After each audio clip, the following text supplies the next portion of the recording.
विषय वैशिष्ट्यपूर्ण कामाकरिता अलिबाग नगर परिषद क्षेत्रामध्ये आज अलिबाग नगर परिषदेचा अर्थसंकल्प सादर झाला।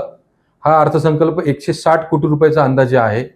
त्याच्यामध्ये जर प्रामुख्याने जर बघायला गेलं तर याच्यामध्ये अलिबाग शहरासाठी भुयारी गटार जे आहेत त्या कामासाठी 58 कोटी रुपये निधी मंजूर होऊन आलेली आहे। त्याचबरोबर वैशिष्ट्य कामांसाठी 40 कोटी निधी आहे।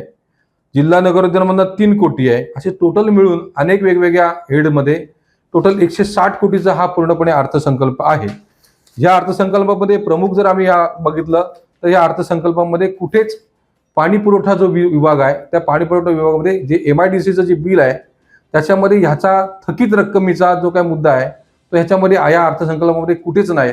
त्यामुळे हा अर्थसंकल्प हा चुकीचा आहे किंवा हा नव्याने करण्यात यावा याची आम्ही मागणी केलेली आहे।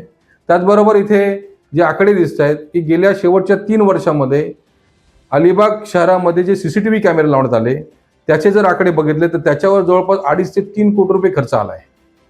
मग हे CCTV कॅमेरे त्यावेळेस नक्कीच लावण्यात आले होते का आणि आलेले आहेत तर ते योग्य आहेत का आणि त्या एका CCTVच्या कॅमेऱ्याची नक्की किंमत तरी किती हा मोठा प्रश्न या आकडे बघितल्यानंतर दिसून येतो।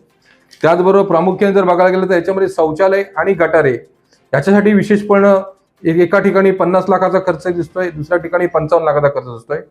त्यांचं म्हणणं आहे सत्ताधाऱ्यांचं की हा एवढा खर्च येतो म्हणजे ठीक आहे स्वच्छतेच्या वाग्यामध्ये आपण ते मान्य करू, पण इतर भागांमध्ये जर आपण बघितले आकडे बघितले आस्थापनामध्ये तिथे जे आपण जे खरेदी केलेली आहे त्याच्यामध्ये कुठे तर महत्वाचं म्हणजे ते काय स्टेशनरी वगैरे याच्यामध्ये दिसून येते त्याचे 61 लाख रुपये लागतात स्टेशनरीसाठी।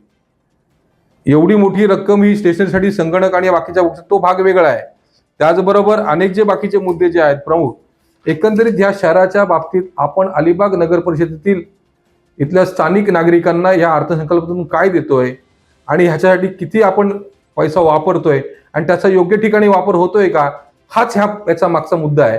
याच्या पलीकडे काय नाही आणि आमचं नक्कीच विरोधी पक्ष म्हणून ह्याच्यावरती लक्ष असेल एवढंच हे आपल्या निमित्तानं आपल्याला मी सांगतो। दिसते ना रक्कम पाणी बिल जे येत आहे ते अधिकृतपणे येत आहे मग थकीत जर दाखवते आहे तर ह्याचा अर्थ ती बिल आपला थकीत आहे तो त्याच्यावरती अनेक वर्षापासूनच ते चालू आहे प्रकरण।